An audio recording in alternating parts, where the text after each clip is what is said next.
உன்னத பாட்டின் புஸ்தகம் 2ஆம் அதிகாரம் 8வது வசனத்தை வாசிங்க. இது என் நேசருடைய சத்தம், இது என் நேசருடைய சத்தம், இதோ இதோ அவர் மலைகள் மேல் குதித்தும் மலைகள் மேல் குதித்தும் மேடுகள் மேல் துள்ளியும் வருகிறார். மேடுகள் மேல் துள்ளியும் வருகிறார். கண்களை மூடுவோம். நல்ல தகப்பனே, எங்கள் சர்வ வல்லமை உள்ள ஆண்டவரே, இந்த வேலைக்காக உமக்கு ஸ்தோத்திரம். நாங்கள் கூடி வந்து உம்முடைய சமூகத்தில் உட்காரும்படி நீர் பாராட்டின தயவுக்காக நன்றி ஆண்டவரே. உம்மை நோக்கி பார்த்த நாங்கள் ஒரு நாளும் வெட்கப்பட்டு போனதே இல்லை ஆண்டவரே. உம்முடைய பாதத்தில் எடுபடாத நல்ல பங்கு உண்டு என்று நாங்கள் பார்க்கிறோமே ஆண்டவரே. நாங்கள் ஆகாமை கூடாரங்களை 1000 நாள் வாழ்வதை பார்க்கிலும் உம்முடைய சமூகத்தில் வந்து உட்கார்கிற இந்த ஒரு நிமிஷம் மேலானது ஆண்டவரே. இந்த சத்தத்தை கேட்பது மேலானது ஆண்டவரே. உம்முடைய வார்த்தையை தியானிப்பது மேலானது ஆண்டவரே. உம்மை ஆராதிப்பது, உம்முடைய ஆவியிலே நிறைவது, உம்மோடு கூட உலாவுவது மேலான காரியம் ஆண்டவரே. இந்த முற்பகல் வேலையிலும் உம்முடைய கிருபை, இரக்கம், தயவு எங்களோடு கூட இருப்பதுக்காக உமக்கு ஸ்தோத்திரம். தேவ ஆவியானவர் தொடர்ந்து எங்களோடு கூட பேசுவீராக, இடைபடுவீராக, உடைய வார்த்தைகளை அனுப்புவீராக. பலவீனமானவர்களை கொண்டு பலமான காரியங்களை செய்கிற தேவன் இந்த வேளையிலும் நீர் வெளிப்பட வேண்டுமாய் நாங்கள் ஜெபிக்கிறோம். எங்கள் ஆண்டவர் இயேசுவின் நாமத்தில் பிதாவே, அல்லேலூயா. உன்னத பாட்டின் புஸ்தகம் 2ஆம் அதிகாரம் 8ஆம் வசனம் சொல்லுகிறது, இது என் நேசருடைய சத்தம். வேதாகமத்தில் இந்த சத்தம் என்கிற ஒரு மிக முக்கியமான ஒரு பகுதி இருக்கிறது. என்னென்னா, ஆதியிலே வார்த்தை இருந்தது. வார்த்தை என்பது சத்தம். அப்போ எழுத்து வடிவம் கிடையாது, ஒன்லி சவுண்டு தான். இந்த சவுண்ட் ஆதியிலே ஆரம்பித்த இந்த சவுண்ட், அதற்கு பிறகு தேவனுடைய சத்தத்தை தான் ஜனங்கள் கேட்டுக்கொண்டே இருந்தார்கள். மோசே காலத்தில் தான் எழுத்து வடிவத்தில் நமக்கு வேதாகமம் கிடைக்கும், அதாவது நியாயப்பிரமாணம் வருகிறது மோசே காலத்தில். இப்போ நமக்கு ஆவியானவர் வசனமாகவே நமக்குள்ளே ஆவியினாலே கொடுக்கப்பட்ட வசனம் இருக்கிறது. இந்த கர்த்தருடைய சத்தம் இது ரொம்ப முக்கியமான ஒரு விஷயம். ஏன் அப்படின்னு கேட்டிங்கன்னா, வருகையின் போது கூட நமக்கெல்லாம் என்ன கேட்கும் தெரியுமா? பொதுவாக நம்ம எல்லாம் எக்காலம் துணிக்கும் எக்காலம் துணிக்கும்னு சொல்லிகிட்டு இருக்கிறோம்ல. எக்காலம் என்பது எத்தனாவது தெரியுமா? வாசிங்களேன். 1 தெசலோனிக்கர் 4ஆம் அதிகாரம் 16-17 வாசிங்க பார்ப்போம். ஏனெனில் கர்த்தர் தாமே ஆரவாரத்தோடும் பிரதான தூதனுடைய சத்தத்தோடும் தேவ எக்காலத்தோடும் வானத்திலிருந்து இறங்கி வருவார். அப்ப கர்த்தர் வரும்போது நமக்கு வரக்கூடியது ஃபர்ஸ்ட் என்ன தெரியுமா? கர்த்தருடைய சத்தம் ஆரவாரத்தோடும். ஏனெனில் கர்த்தர் தாமே ஆரவாரமாக வராராம். பயங்கர சவுண்டுக்கு நடுவில் ஆண்டவர் புறப்பட்டு வரார். 2வது பிரதான தூதனுடைய சத்தம். கடைசியாக தான் என்ன வருது? எக்கால சத்தம். நம்ம வெயிட் பண்ணுறது எதுக்கு வெயிட் பண்ணிகிட்டு இருக்கிறோம்? எக்கால சத்தத்துக்கு. நல்லது, இல்லைன்னு சொல்லலை. அதே நேரத்தில் இன்னும் 2 இருக்குது. என்ன இருக்குது? கர்த்தருடைய சத்தமும் இருக்கிறது, பிரதான தூதனுடைய சத்தம் இருக்குது. கர்த்தர் தாமே ஆரவாரத்தோடு. அப்போ கர்த்தருடைய சத்தம் நமக்கு தெரியணும். கர்த்தருடைய சத்தம் நம்ம மத்தியில் கேட்கணும். கர்த்தருடைய சத்தம் தான் நமக்கு கான்வர்சேஷன், அதாவது அவரோடு கூட இருக்கிறதான ஐக்கியம். இன்றைக்கி பல நேரங்களிலே நாம் இந்த சத்தத்துக்கு இம்பார்ட்டன்ஸ் கொடுக்கறதில்ல. பல நேரங்களிலே நாம் சத்தத்தை கேட்க முற்படுவதில்லை. இப்போது மணவாட்டி சொல்கிறா, இது என் நேசருடைய சத்தம் அப்படின்னு சொல்கிறா. மணவாட்டிக்கும் மணவாளனுக்கும் உள்ளதான ஐக்கியத்தில் ஒரு பகுதி என்னென்னா, மணவாட்டிக்கு மணவாளனுடைய சத்தம் தெரிஞ்சிருக்குது. இது என்ன சத்தம்? என் நேசருடைய சத்தம். சில நேரங்களில் வீடுகளில் சகோதரிமார்களுக்கு இருக்கிற ஒரு பெரியதான ஒரு கிஃப்ட் என்ன, மணவாட்டிக்கு என்ன அப்படின்னு சொல்லி நீங்கள் கேட்டிங்கன்னு சொன்னால், இந்த கணவர் வரக்கூடிய பைக் இருக்குல்ல, அது வரும்போதே அவங்க சொல்லிடுவாங்க அவர் வராருன்றவாங்க. அந்த பைக் சவுண்டை வச்சு என்ன செஞ்சிருவாங்க? அவர் வராருன்னு சொல்லிடுவாங்க. இதே மாதிரி தான் நம்முடைய மணவாளனுக்கும் அநேக காரியங்கள் உண்டு. அதில் ஒன்று அவருடைய சத்தம். வசனம் சொல்லுது, இது என் நேசருடைய சத்தம். அப்போ எத்தனை பேர் வந்தாலும் அவைகளுக்கு நடுவில் என் நேசருடைய சத்தம் எதுன்னு யாருக்கு தெரியணும்? சபைக்கு தெரியணும், மணவாட்டிக்கு தெரியணும். ஆதியாகமத்தின் புஸ்தகத்தில் 3ஆம் அதிகாரம் வசனம் சொல்லுது, 10வது வசனம், நான் தேவருடைய சத்தத்தை தோட்டத்தில் கேட்டு நான் நிர்வாணியாக இருப்பதனால் பயந்து ஒளிந்து கொண்டேன் அப்படிங்கிறான். அப்போ ஃபஸ்ட்டு சத்தமே முதல்ல தேவனுக்கும் மனுஷனுக்கும் ஐக்கியத்தில் மிக முக்கியமானது தோட்டத்துக்குள்ளே கேட்குறது என்னன்னு கேட்டிங்கன்னா, கர்த்தருடைய சத்தம். இந்த கர்த்தருடைய சத்தமும் தோட்டத்தில் இருக்குது. அதே நேரத்தில் அதுக்கு முன்னாடி கொஞ்ச நேரத்துக்கு முன்னாடி வாசித்து பார்த்தீங்கன்னா 3ஆம் அதிகாரத்தில், அப்பொழுது சர்ப்பம் ஸ்திரீயை பார்த்து ஒரு வார்த்தை சொல்லுது, நீங்கள் தோட்டத்தில் உள்ள சகல விருட்சங்களின் கனியையும் புசிக்க வேண்டாம் என்று தேவன் சொன்னது உண்டோ என்றது. சர்ப்பத்தின் சத்தமும் இருக்கு தோட்டத்துக்குள்ள, சர்ப்பத்தின் சத்தமும் தோட்டத்துக்குள்ள இருக்கு, கர்த்தருடைய சத்தமும் தோட்டத்துக்குள்ள இருக்கிறது. இப்போ சர்ப்பத்தின் சத்தத்துக்கு செவி சாய்க்கிறதான மனுஷர்களும் இருக்கிறார்கள், தேவனுடைய சத்தத்தை கேட்டு ஒளிந்து கொள்ளுகிற மனுஷர்களும் இருக்கிறார்கள். ஏன்? சர்ப்பத்தின் சத்தம் பல நேரங்களில் அது நமக்கு சாதகமாக இருக்கிறது, நம் மாம்சத்துக்கு ஏற்றதாக இருக்கிறது, புத்தியை தெளிவிக்கிறதாக இருக்கிறது, கண்களுக்கு அது நல்லா இருக்குது, பார்க்கறதுக்கு நல்லா இருக்குது. அதனால் நமக்கு என்னவா இருக்குதுன்னு கேட்டிங்கன்னா, அந்த சத்தம் கேட்கறதுக்கு நல்லா இருக்குது, அதனால் உட்காந்து பேச முடியுது. யாரோட பேச முடியுது? சர்ப்பத்தோட உட்காந்து பேச முடியுது. ஜனங்களுக்கு எந்த சத்தம் பிடிக்குது, ஜனங்களுக்கு எது பிடிக்குது, அதான் ரொம்ப முக்கியம். ஒரு கூட்டம் சர்ப்பத்தின் சத்தத்தை விரும்புகிறது, உட்காந்து பேசுது, ரொம்ப நல்லா இருக்குங்க, ஞானமாக இருக்குது. எனக்கு ஆண்டவர் பைபிளில் சொல்லி கொடுத்த ஒரு விஷயத்தில் ஒரு ரொம்ப முக்கியமான விஷயம் என்னென்னா, இது அறிவு பெருக்கத்தின் காலம். பாருங்களேன், இந்த கடைசி காலம் அறிவு பெருக்கத்தின் காலம். தானியேல் 12:4 வாசிக்கிறோம், அறிவு பெருக்கத்தின் காலம். இந்த அறிவு பெருக்கத்தின் காலம் சபைக்குள்ளேயும் இருக்கு. அதில் ஒன்று, இந்த அறிவை யூஸ் பண்ணி, நல்லா கவனிங்க, அறிவை யூஸ் பண்ணி ஊழியம் பண்ணுறது. இப்போ இந்த அறிவு பெருக்கம் சபைக்குள்ளேயும் வந்துருச்சு. சபைக்குள்ள அறிவு பெருக்கம் வந்த உடனே தேவனுடைய சத்தம் சபையில் நின்று போகும். நல்லா தெரிஞ்சுக்கொள்ளுங்க, பிசாசு உங்களை அதிகமாக கடைசி காலத்தில் யூஸ் பண்ணுறது எதுன்னா, நம்ம சுய அறிவை யூஸ் பண்ணுறது, சுய ஞானம். இப்போது பவுல் அத்தனை பட்டணத்தில் போய் பேசுகிறார். அத்தனை பட்டணத்தில் போய் பேசின உடனே அவர் அங்கே பேசுகிற விதமே கொஞ்சம் வித்தியாசமாக இருக்கும். அப்போஸ்தலர் நடவடிக்கைகள் வாசித்து பார்த்தீங்கன்னா, அவர் அத்தனை பட்டணத்தில் பேசுகிற விஷயம் ரொம்ப டிஃப்ரெண்ட்டாக இருக்கும். ஏன்னா அங்கே மட்டும் அவர் வேற ஒரு காரியத்தை கையாளுவார். என்னென்னா, அவர் ஊரை சுற்றி பார்ப்பார், பார்த்துட்டு அங்கே அறியப்படாத தேவன் அப்படின்னு ஒன்று இருக்கும். அந்த அறியப்படாத தேவனை குறித்து அவர் பிரசங்கம் பண்ண ஆரம்பிப்பார். அது எப்படி ஆரம்பிப்பார்னு கேட்டிங்கன்னா, அத்தனை பட்டணத்தாரே அப்படின்னு ஆரம்பித்து நீங்கள் அறியப்படாத தேவன் என்று சொல்லுகிற காரியங்கள் எல்லாம் சொல்வார். பயங்கர டெக்னிக்கை யூஸ் பண்ணுறார்.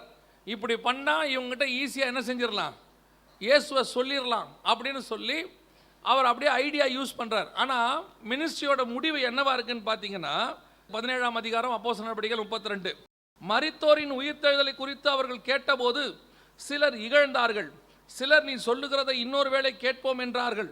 இப்படி இருக்க பவுல் அவர்களை விட்டு போய்விட்டான், சிலர் மாத்திரம் அவனை பின்பற்றி கொண்டார்கள். என்ன காரணம்? எங்கே போனாலும் பவுல் பேசுகிற விஷயம் என்னன்னு கேட்டிங்கன்னா, நான் தமஸ்குவுக்கு போனேன், போகிற வழியில் தடுக்கி விழுந்துட்டேன், என் கண்ணு குருடாயிருச்சு, அப்புறம் ஆண்டவர் என்னை கையிலாக கொடுத்து கூட்டிகிட்டு போனார், அப்புறம் கர்த்தர் என் கூட பேசினாருன்னு அவர் பேசுகிற சாட்சியை தான் ஆரம்பிப்பார். இங்கே மட்டும் என்ன புதுசாக ஒரு யுக்தியை கையாளுறாரு. என்ன யுக்தியை கையாளுறாரு? அங்கே இருக்கக்கூடிய சூழ்நிலைக்கு ஏற்ற மாதிரி ஒரு பிரசங்கத்தை பண்ண ஆரம்பிக்கிறார். அப்படியே போய் பார்க்குறாரு, ஊர் சுற்றி பார்த்துட்டு இந்த ஏரியாவில் இப்படி மினிஸ்ட்ரி பண்ணால் இப்படி சூப்பராக கிரியை நடக்கும் அப்படின்லாம் பிளான் பண்ணி எல்லாம் பண்ணிட்டார். அந்த இடத்துல நீங்கள் வசந்த பாருங்களேன், சிலர் அப்புறம் பார்ப்போம் என்றார்கள், சிலர் இகழ்ந்தார்கள், பவுல் அவர்களை விட்டு போய்விட்டான், ரிசல்ட்டே இல்லை. ஒரு சிலர் மாத்திரம் ஏற்றுக்கொண்டார்கள். அடுத்த வசனத்தில் வருது. இப்போ அதுக்கு அடுத்து 18:1 பாருங்கள். அதன் பின்பு பவுல் அத்தனை பட்டணத்தை விட்டு கொரிந்து பட்டணத்துக்கு போய், அப்படியே இங்கே பாருங்க, 1 கொரிந்தியர் 2ஆம் அதிகாரம் 1-2 வசனம் வாசிங்க. சகோதரரே, நான் உங்களிடத்தில் வந்தபோது, எங்கிருந்து வந்தபோது? நான் உங்களிடத்து வந்தபோதுனா பவுல் எங்கிருந்து வந்திருக்கிறாரு? அப்போஸ்தலர் நடவடிக்கைகள் சொல்லுது, அத்தனை பட்டணத்தை விட்டு எங்க போறாரு? கொரிந்துக்கு போறாரு. இப்போ எழுதுறாரு, கொரிந்தியருக்கு எழுதுறாரு, சகோதரரே, நான் அத்தனை பட்டணத்தை விட்டு உங்களிடத்தில் வந்தபோது தேவனை பற்றிய சாட்சியை, என்ன பற்றிய சாட்சியை? தேவனை பற்றிய சாட்சியை சிறந்த வசனிப்போடாவது ஞானத்தோடாவது அறிவிக்கிறவனாக வரவில்லை. இல்லைங்க, முடிஞ்சு போச்சுட்டாரு. சிறந்த பயங்கரமா அப்படியே என்ன சொல்றது, ஜனங்களுக்கு ஏற்ற மாதிரி பேசுறது. இப்படி போய் இப்படி பண்ணி இப்படி பேசி 2 பாட்டை போட்டு நடுவில் 2 ஜோக்கை போட்டு பண்ணால் ஜனங்களை கவர் பண்ணிடலாம் நம்ம நினச்சிக்கிட்டு இருக்கிறோம். நீங்கள் மெசேஜில் அவர் சொல்கிறாரு, சிறந்த வசனிப்போடாவது ஞானம். என்ன ஞானம்? அந்த ஏரியாவுக்கு பார்க்கணும், ஜனங்களை பார்க்கணும், அந்த சூழ்நிலையை பார்க்கணும், அதுக்கேற்ற மாதிரி பிரசங்கம் பண்ணணும். அவர் சொல்றாரு அதெல்லாம் இல்லை, சிறந்த வசனிப்போடாவது ஞானத்தோடாவது அறிவிக்கிறவனாக வரவில்லை. இயேசு கிறிஸ்துவை சிலுவையில் அறையப்பட்ட அவரையே அன்றி வேறொன்றையும் உங்களுக்குள் அறியாதிருக்க தீர்மானித்திருந்தேன். நான் அப்பயே முடிவு பண்ணிட்டேன்ட்டான். என்ன முடிவு பண்ணிட்டேன்? நான் அத்தனை பட்டத்துலேருந்து புறப்படும் போதே நான் முடிவு பண்ணிட்டேன். என்ன முடிவு பண்ணிட்டேன்? இனி இந்த ஞானத்தெல்லாம் யூஸ் பண்ணுறது இல்லை, இந்த ஏத்த இறக்கம் இதெல்லாம் யூஸ் பண்ணுறது இல்லை. இயேசுனா டைரெக்டாக நான் இயேசுவை பற்றி பேச போகிறேன். சிலுவையில் அறியப்பட்ட அவரை பற்றி மட்டும்தான் பேச போகிறேன். அறியப்படாத வேற தேவன். இனி கடைசி காலத்தில் இந்த ஞானத்தை யூஸ் பண்ணுறாங்க. அறிவு பெருக்கம், மினிஸ்ட்ரியில் அப்படி செய்யலாமா இப்படி செய்யலாமா. பாஸ்டருக்கு விஷன் இருக்கும், அவனுக்கு அறிவு இருக்கும். விஷனுக்கும் அறிவுக்கும் சம்மந்தமே இல்லை. விஷன் பரலோகத்துது, அறிவு பூமிக்குரியது. இவன் பரலோகத்தின் விஷனை பூமிக்குரிய அறிவில் நடத்துவான். அவன் கேட்பான், பாஸ்டர் இந்த மாதிரி நீங்கள் செஞ்சீங்கன்னா இவ்வளோ செலவாகும், சான்ஸே இல்லைம்பா. ஆண்டவர் சொல்லியிருப்பார் பாஸ்டர்கிட்ட நீ செய்யின்னு. அவருக்கு ஹெவன்லி விஷன், அது விசுவாசம், அது நடத்தும். நம்ம காடு சூப்பர் நேச்சுரல். இல்லாதவைகள் என்று இருக்கிறவைகளை போல அழைக்கிற தேவன், இல்லாதவைகளை உருவாக்குகிற தேவன். உங்ககிட்ட இல்லைன்னாலும் அதை கொண்டாந்துருவார். அவர் ஒன்று சொல்லிட்டாருன்னா அவர் சத்தம் மட்டும்தான் சர்ச்சில் இருக்கணும். மெடிக்கல் சொல்லும் உனக்கு குழந்தை இல்லவே இல்லை, சான்ஸே இல்லைங்க. பரலோகம் சொல்லும் உண்டுன்னு சொல்லும். பரலோகம் சொல்லும் உண்டு, மெடிக்கல் சொல்லும் இல்லை. மெடிக்கல் இப்போ உங்களுக்கு ப்ரூஃப் கொடுக்கும். பாருங்கள், உங்களுடைய கர்ப்பப்பையில் இந்த மாதிரி பாலிசிஸ்ட் ஓவரிலாம் இருக்குது, இதெல்லாம் சரியாகாது, உங்களுக்கு கர்ப்பப்பை நிற்காது, முட்டை வராது, என்னென்னமோ சொல்லுவான். அத்தனையும் வாங்கி வச்சுக்கணும் ரிப்போர்ட்டை. எல்லா ரிப்போர்ட்டும் என்ன செஞ்சிடணும்? வாங்கி வச்சுக்கணும். ஏன்? அது அறிவு, சயின்ஸ், பர்ஃபெக்ட். அவங்க சொல்கிறதுல எதுவும் கிடையாது, நான் குற்றமே சொல்லலை. அவங்க சொன்னது நேச்சுரலி கரெக்ட்.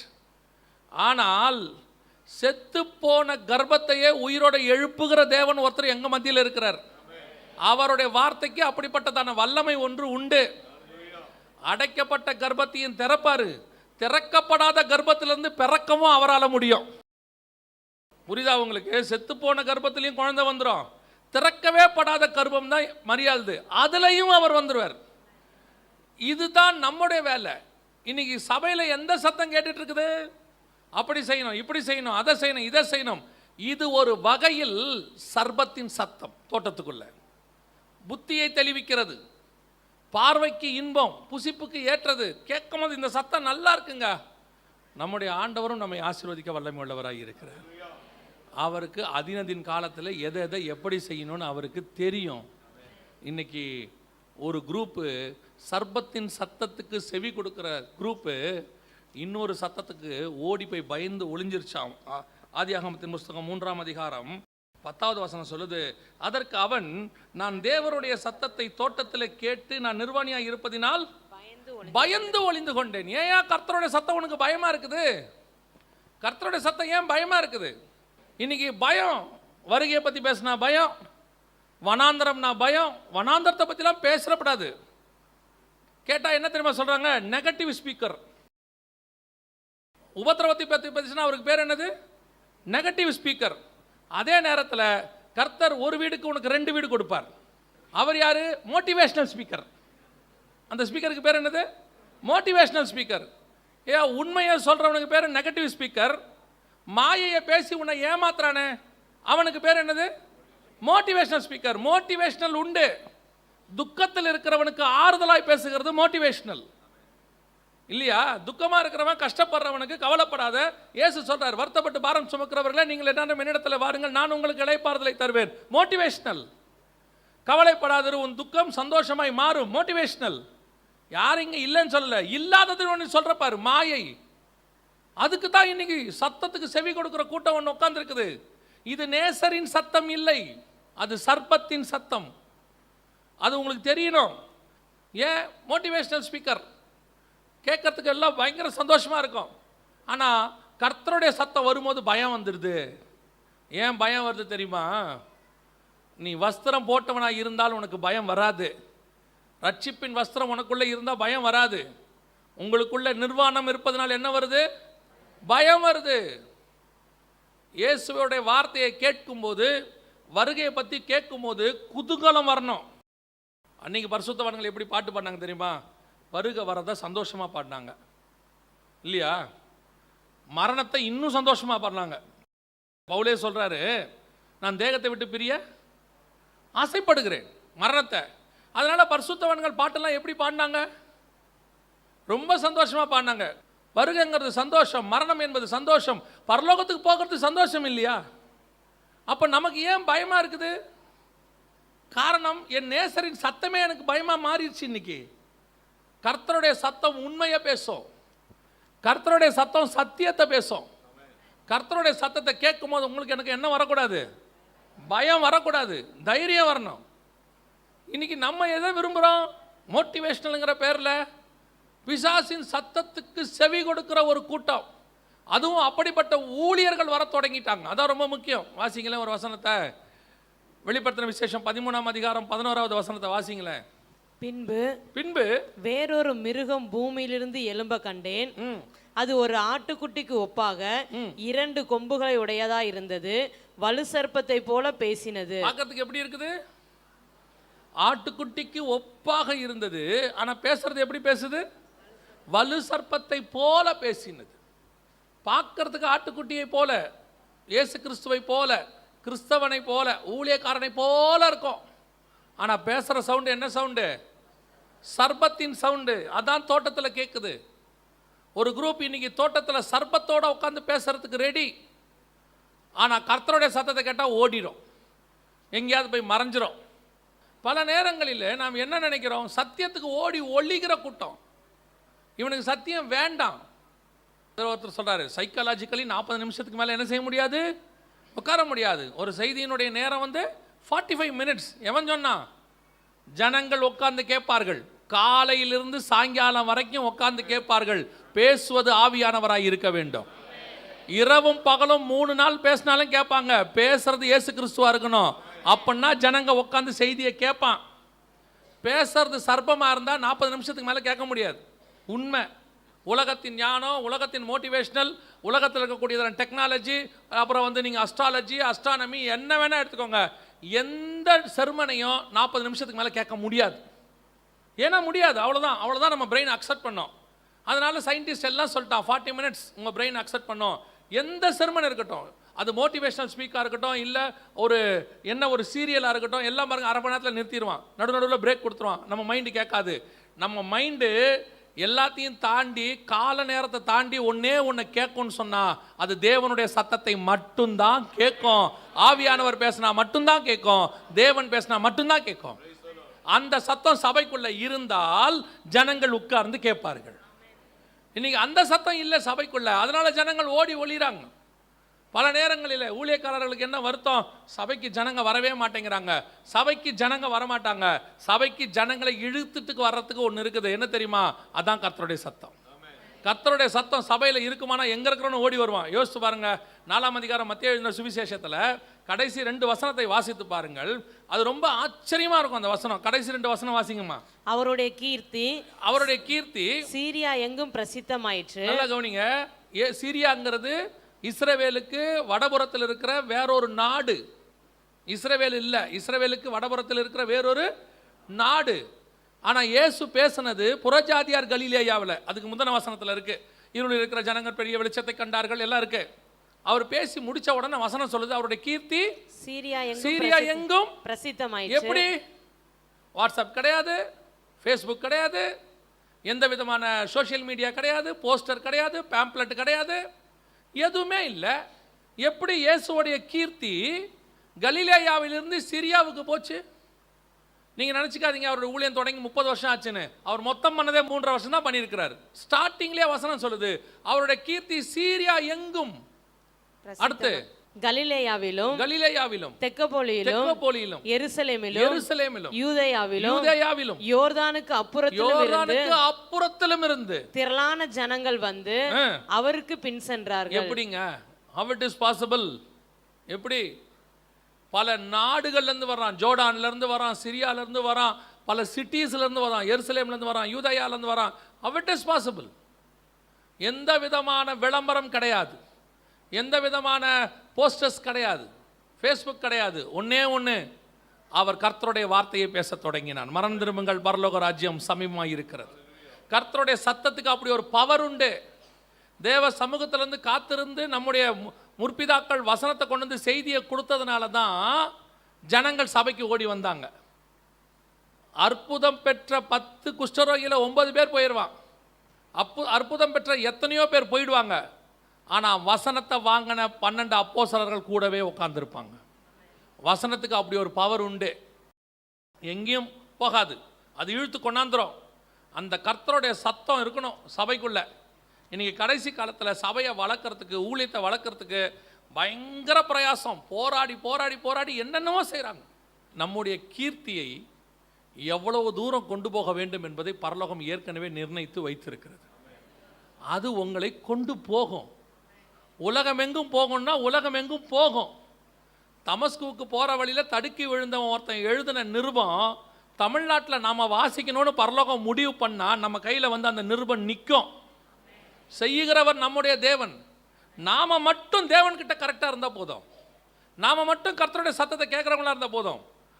உங்ககிட்ட இருந்து கர்த்தருடைய சத்தத்துக்கு நீங்கள் செவி கொடுக்குறவங்களா மாறி நீங்கள் பேசுறது கர்த்தருடைய சத்தமாக இருக்கும்னா உலகமெங்கிலும் இருக்கிறவர்களை உங்களிடத்தில் கொண்டு வருவதற்கு கர்த்தர் வல்லமை உள்ள தேவனாக இருக்கிறார். இன்னைக்கு என்ன இருக்குது? சர்பத்தின் சத்தம் இருக்கு எங்க? தோட்டத்துக்குள்ள. அதே நேரத்தில் கர்த்தருடைய சத்தத்துக்கு ஓடி மறைகிற கூட்டம்.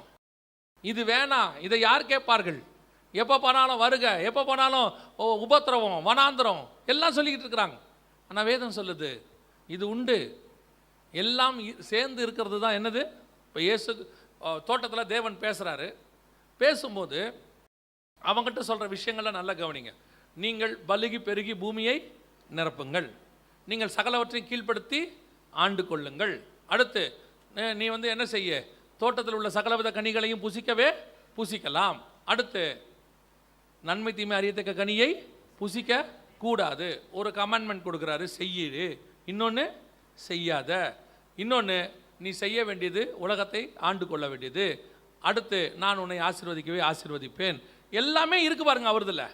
எல்லாத்தையும் சொல்லிட்டு அத்தோட நிறுத்தலை, ஜட்ஜ்மெண்ட்டையும் சொல்கிறாரு. புசிக்கும் நாளிலே சாகவே. இவ்வளவும் ஆவியானவர் சொல்லக்கூடிய மெசேஜுக்குள்ளே இருக்கும். பிளஸ்ஸிங் இருக்கும், புரியுதுங்களா? ஜட்ஜ்மெண்ட் இருக்கும். அந்த அந்த வார்த்தைக்கு கீழ்ப்படிஞ்சா அதனால் வரக்கூடியதான ஆசீர்வாதங்கள் இருக்கும். என்ன செய்யணும்னு இருக்கும், என்ன செய்யக்கூடாதுன்னு இருக்கும். எல்லாம் சேர்ந்தது தான் தேவனுடைய சத்தம், எல்லாம் சேர்ந்தது தான் சத்தியம். இன்னைக்கு இந்த சத்தியம் வேணாம், இந்த சத்தியம் போதும், இதெல்லாம் சர்ச்சுக்கு எதுக்கு, சபையில் எதுக்கு இந்த மாதிரி பேசணும், சபையை நம்ம எப்போ என்கரேஜ் பண்ணி வச்சுக்கணும், இப்படி ஒரு சத்தியத்தை பாகுபாடுபடுத்தி குறிப்பிட்ட காரியங்களை மட்டும் சபையில் பேசுகிறதுனால என்ன ஆகுது யோசிச்சு பாருங்க. நீங்கள் வெறும் சிக்கனை சாப்பிடுங்க, சாப்பிட்றதுக்கு நல்லா இருக்கும், வெரைட்டியாக இருக்கும். Chicken 65, chicken tikka, chicken grill எல்லாம் இருக்கும். ஆனால் பாடியில் அதிக புரோட்டீன் ஆகிடும். அதிக புரோட்டீன் ஆச்சுன்னா அதனுடைய புரோட்டீன் டிஃபிஷியன்சி உள்ளே வர தொடங்கிடும். எதை ஒன்றுமே அதிகமாக சாப்பிட்டா அதனால் ஒரு பிரச்சனை வந்துடும். அதனால தான் எல்லாத்தையும் சேர்த்து சாப்பிட சொல்கிறார் ஆண்டவர். எல்லா உபதேசமும் சபைக்குள்ளே இருக்குது. 7 சபைகளுக்கு பவுல் எழுதுறாரு. அவருடைய நிருபங்கள் பாருங்கள், 7 சபைக்கு தான் இருக்கும். ஒன்று ரோமர், இன்னொன்று கொரிந்தியர், இன்னொன்று கலாத்தியர், ஒன்று எபேசியர், பிலிப்பியர், கொலோசையர், தெசலோனிக்கர். 7 சபைகளுக்கு எழுதிடுவார்.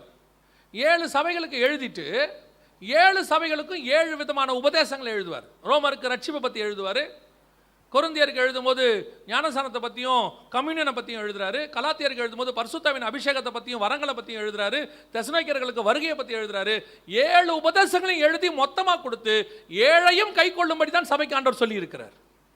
இல்லை எனக்கு தெசலோனிக்கர் மட்டும் போதும், எனக்கு ரோமர் மட்டும் போதும்னு சொல்ல முடியாது பாருங்க. இன்னைக்கு கடைசி காலத்தில் சபை அப்படிப்பட்ட சத்தியத்துக்குள் போய் கொண்டிருக்கிறது. எனக்கு ஆசீர்வாதம் மட்டும் போதும், நீங்கள் தேவர்களை போல இருப்பீர்கள், சாக மாட்டீங்க, நீங்கள் தேவர்களை போல இருப்பீங்க, உங்கள் கண்கள் திறக்கப்படும், நீங்கள் நன்மை தீமை அறியத்தக்குள்ள மாறுவீங்க. எல்லாம் பாசிட்டிவ் பாருங்க. இதில் நியாய தீர்ப்பே இருக்காது. இதில் வந்து வெறும் பிளஸ்ஸிங் மட்டும் இருக்கும். சர்பம் பேசுனதுக்கும் தேவன் பேசுனதுக்கும் வித்தியாசத்தை சொல்கிறேன். தேவன் பேசும்போது ஆண்டு கொள்ளுங்கள் வேலையை சொல்கிறாரு. உலகத்தை கீழ்ப்படுத்துங்க, வேலையை சொல்கிறாரு. நான் உங்களை ஆசீர்வதிக்கவே ஆசீர்வதிப்பேன், பிளஸிங் பேசுகிறாரு. அடுத்து சொல்கிறாரு, நீ கை கொள்ள வேண்டிய கமாண்ட்மெண்ட், சகல விதமான கனிகளையும் புசிக்கலாம்.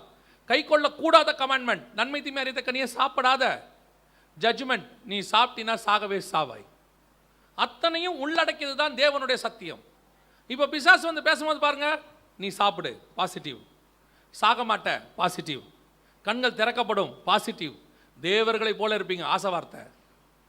இதுதான் இன்னைக்கு சபைகளிலே கொடுக்கப்படுகிற உபதேசம். சர்பத்தின் உபதேசம் அன்னையிலிருந்து இன்னைய வரைக்கும் அதுதான் கேட்டுக்கிட்டு இருக்குது. நிறைய சபைகளும் இதைத்தான் விரும்புது. எதை விரும்புது? இந்த பாசிட்டிவ் பாசிட்டிவ் பாசிட்டிவ்னு சொல்லி கேட்க சந்தோஷமா இருக்கு, கேட்க சந்தோஷமா இருக்கு, கேட்க சந்தோஷமா இருக்கு. உண்மை, உன் மரணம், ஆவிக்குரிய மரணம் அந்த நாளிலிருந்து ஆரம்பித்து ஒரு நாள் நீ சாகவே சாவாய். அதே வேளையிலே கர்த்தருடைய சத்தம் கேட்கும்போது கொஞ்சம் கஷ்டமா இருக்கும். சிலதை சாப்பிட வேணான்னு சொல்லி வச்சிருப்பாரு.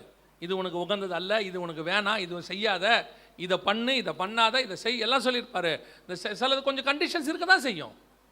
சில காரியங்களை கர்த்தர் கண்டிப்பாக சொல்ல தான் செய்வார். சபையில் விசுவாசிகள் என்ன விரும்புகிறீங்க? கண்டிப்பான உபதேசம் இருக்கக்கூடாது. நான் உங்களுக்கு சொல்கிறேன், கண்டிப்பான உபதேசம் இருக்கிற சபையில் நீங்கள் இருப்பீர்களானால் உங்களுக்கு ஒரு நிச்சயம் இருக்குது, கண்டிப்பாக கர்த்தர் உங்களை பரலோகத்துக்கு கூட்டிகிட்டு போயிடுவார். நான் ஸ்கூல் படிக்கும்போது நடந்தது சொல்கிறேன். எங்கள் ஹெட் மாஸ்டரு அப்படி ரவுண்ட்ஸ் வருவார், இந்த அசம்பிளிக்கு வருவார்.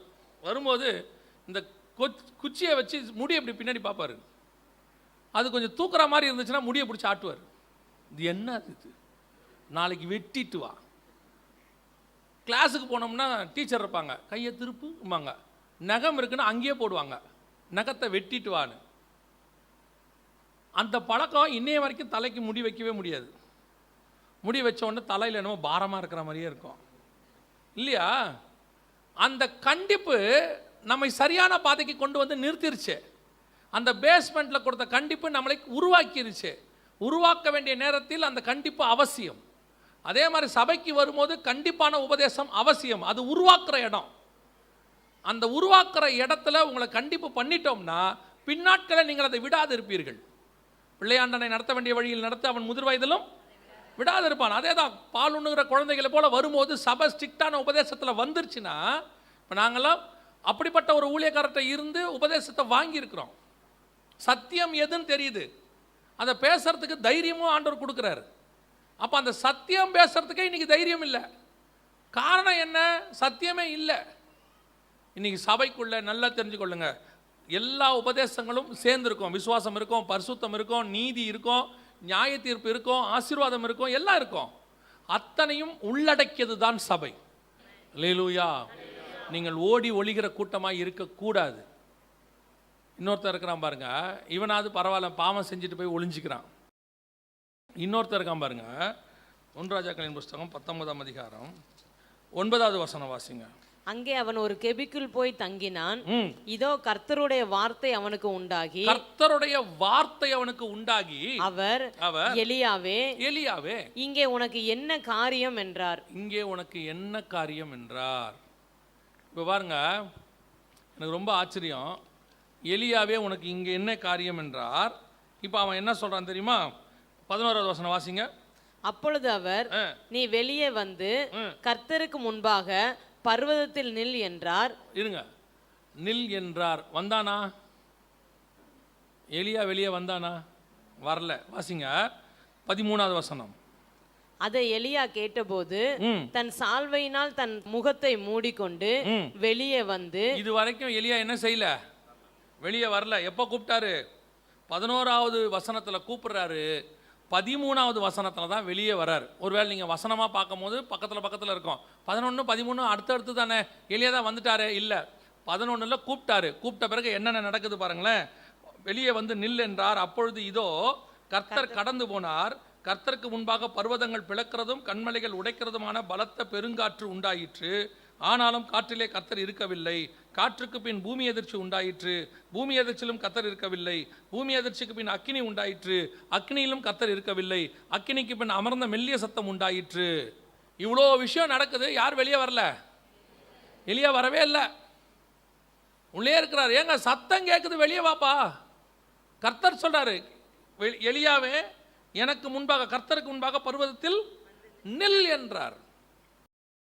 பெரிய ஆச்சரியம் என்ன தெரியுமா? எலியாவுக்கு ஒரு குவாலிஃபிகேஷன் இருக்குது. என்ன குவாலிஃபிகேஷன்?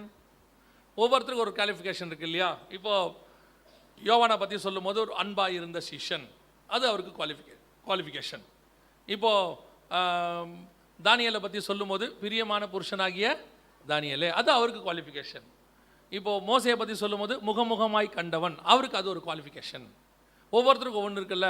அதே மாதிரி எலியாவுக்கு என்ன குவாலிஃபிகேஷன்? வாசிங்க 1 ராஜாக்களின் புஸ்தகம் 17ஆம் அதிகாரம் 1வது வசனம். கிளையாத்தின் குடிகளிலே திஸ்பியனாகிய எலியா ஆகாபை நோக்கி, என் வாக்கின்படியே அன்றி இந்த வருஷங்களிலே பனியும் மழையும் பெய்யாதிருக்கும் என்று இஸ்ரவேலின் தேவனாகிய கர்த்தருக்கு முன்பாக நிற்கிற நான் அவருடைய ஜீவனை கொண்டு சொல்லுகிறேன் என்றான். நல்லா கவனி. அப்ப அவனுக்கு இருக்கக்கூடியதான குவாலிஃபிகேஷன் என்னது? கர்த்தருக்கு முன்பாக நிற்கிறவன். அதே மாதிரி 18ஆம் அதிகாரத்திலையும் 15 வாசிங்க. அதற்கு எலியா, இன்றைக்கு என்னை அவனுக்கு காண்பிப்பேன் என்று சேனைகளின் கர்த்தருக்கு முன்பாக நிற்கிற நான் அவருடைய ஜீவனை கொண்டு சொல்லுகிறேன். எலியாவுடைய குவாலிஃபிகேஷனே என்னது? கர்த்தருக்கு முன்பாக நிற்கிறவன். அதான் அவ குவாலிஃபிகேஷன். ஆல்வேஸ் கர்த்தருக்கு முன்பாக நிற்கிறவன், கர்த்தருக்கு முன்பாக நிற்கிறவன். இப்ப கர்த்தர் என்ன சொன்னார் எலியாவை பார்த்து? 19ஆம் அதிகாரத்துல கர்த்தருக்கு முன்பாக பர்வதத்தில் நில் என்றார். எனக்கு முன்னாடி வாங்குறாரு. இவரோட குவாலிஃபிகேஷனே என்னது? எப்போ அவருக்கு முன்னாடி நிற்கிறது தான். ஆனா இப்ப சொல்றாரு எனக்கு முன்னாடி வா. ஆனா எலியா எங்க இருக்கிறாரு? கெபிக்குள்ள போய் ஒளிஞ்சுக்கிட்டாரு. கூப்பிடுறாரு, எனக்கு முன்னாடி வாப்பா. வரல. பெருங்காற்று, கண்மலையை பிளக்கத்தக்கதான பெருங்காற்று, அக்கினி, பூமி அதிர்ச்சி எல்லாம் வருது. அடுத்து அடுத்து அடுத்து வெளியவே வரல மனுஷன், வெளியவே வரல. காரணம் என்ன? கர்த்தரே கூப்பிடுறாரு, வெளியே வர மாட்டேங்கிறான். இன்னைக்கு அப்படி ஒரு கூட்டம் இருக்கு, வெளியே வராம ஒளிஞ்சு கொள்ளுகிற கூட்டம், கர்த்தர் கூப்பிட்டாலும் வராத கூட்டம், கர்த்தர் சொன்னாலும் செய்யாத கூட்டம். ஆண்டவர் சொல்றாரு சபைக்கு, எத்தனை பேர் செய்யறாங்க? கர்த்தர் கூப்பிடுறாரு, எத்தனை பேர் ஊழியத்துக்கு வர்றாங்க? கதவை தட்டுவார் ஆண்டவர், கதவை தர சொல்றது நேசர். கதவை தரனா திறக்கணும், அவ்வளோதான் வேலை. அவர் ஜென்டில் கார்டு, உடச்சிக்கிட்டு வரமாட்டார். சொல்லுவார், கதவை தரேன்பார், திறக்கணும். அவள் உட்காந்து கதை பேசிக்கிட்டு இருப்பா. என்ன கதை பேசுறது? கால்களை கழுவினேன், வஸ்திரத்தை கலைந்தேன், எப்படி திறப்பேன், இப்படி பேசிக்கிட்டே இருக்கிறது. ஒரு குரூப் இந்த ஊழியத்துக்கு வாப்பா, வராது, பேசிக்கிட்டே இருக்கும். மோசையை கூப்பிட்றாரு, நீ வா, நான் உன்னை பார்வனுக்கு முன்பாக அனுப்புவேன். உடனே அவர், நான் சொன்னால் அவங்க கேட்க மாட்டாங்க, சரி இந்த அற்புதத்தெல்லாம் போய் சொல்லு, அவங்க கேட்பாங்க. இல்லை நான் போய் சொன்னால் அவங்க நாமத்தை என்னான்னு கேட்பாங்க. சரி நீ போய் சொல்லு, நான் ஆபிரகாமின் தேவனும் ஈசாக்கின் தேவனும் யாக்கோபின் தேவனுமாய் இருக்கிறவராகவே இருக்கிறேன்னு போய் சொல்லு. கடைசியாக நான் திக்குவாயும் மந்தனாவுமா இருக்கிறேன், சரி உனக்காக பேசுறதுக்கு ஆர்வனை அனுப்புகிறேன் போ. கடைசியாக நீர் அனுப்ப சித்தமாக இருக்கிற யாரையாவது அனுப்பும். ஏன்னா இவ்வளோ அப்புறம் உங்கள்கிட்ட எதுக்கு பேசணும்? நாங்கள் வேற யாராவது அனுப்பத்தான் நாங்கள் ஏன்பா உங்கள்கிட்ட வந்து பேசிக்கிட்டு இருக்கிறோம்?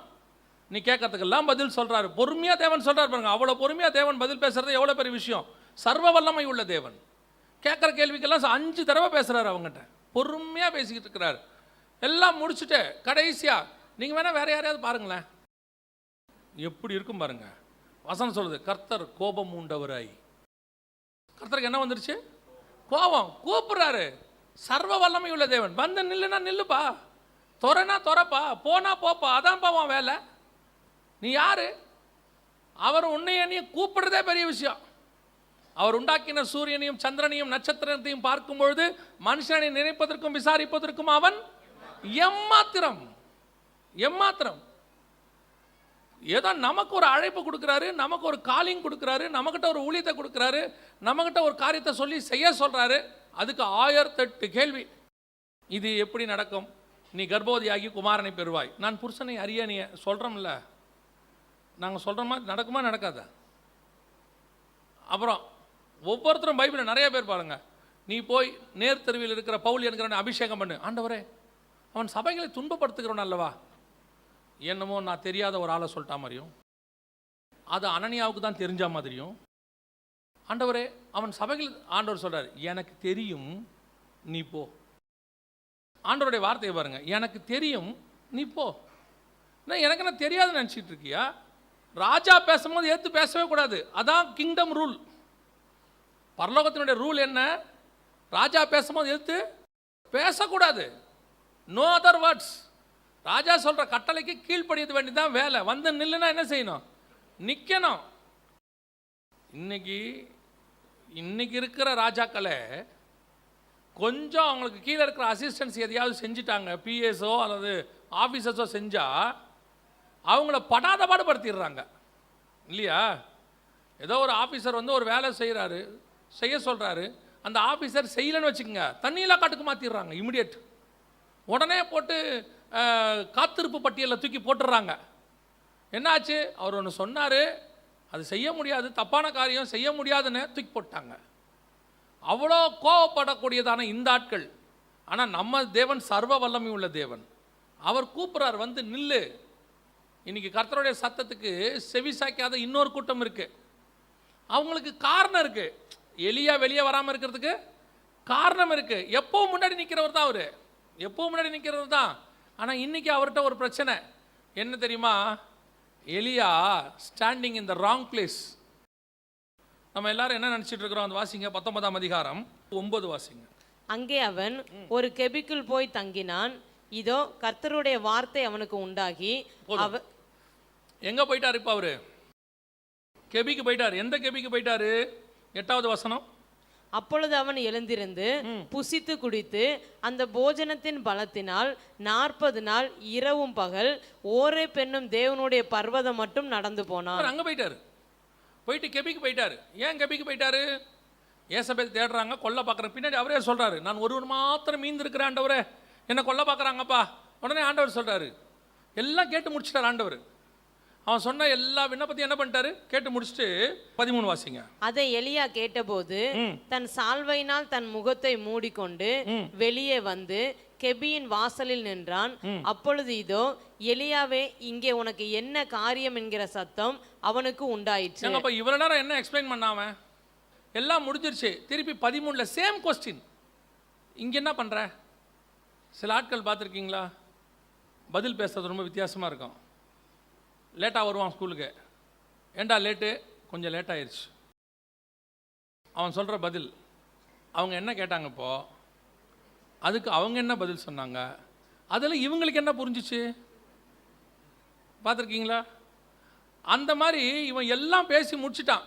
முடித்த பிறகு திருப்பி ஃபஸ்ட்டு ஸ்டார்டிங்லேருந்து கேட்குறாரு, உனக்கு இங்கே என்ன வேலை?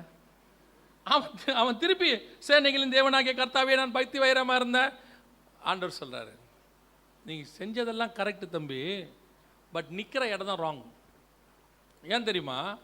நீ வர வேண்டியது ஓரேப் இல்லை, நீ போக வேண்டியது தமஸ்கு.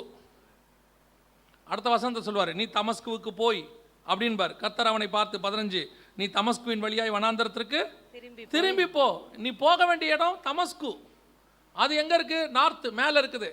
ஓரேப் எங்கே இருக்குது? சவுத்து கீழே இருக்குது. எகிப்துக்கு வந்துட்டார். இவர் போக வேண்டியது சிரியா, ஆப்போசிட் டைரக்ஷன். ஏதோ சாப்பிட்டோம் பலம் கெபிக்கு. ஏன்னா 18ஆம் அதிகாரத்தில் உபதியா சொல்லியிருக்கிறார் எலியா கிட்ட, நான் கெபிக்கு 50 பேரை என்ன பண்ணி வச்சிருக்கிறேன்? சேவ் பண்ணி வச்சிருக்கேன். இது வந்து எலியாவுடைய மைண்டில் விழுந்துருச்சு. ஓ, கெபியில் எப்படி இருக்கலாம்? சேஃபாக இருக்கலாம். ஏசபேலுக்கு தப்பிச்சு ஏற்கனவே 100 பேர் அங்கே பத்திரமா இருக்கிறான். நம்மளும் ஒரு கெபியை தேடி உள்ளே போய் உக்காண்டோம்னா ஒரு வயலும் நம்மளை கண்டுபிடிக்க முடியாது. சாப்பாடு சாப்பிட்டாரு, கிளம்புனாரு, இரவும் பகல் 40 நாள் நடந்தார்.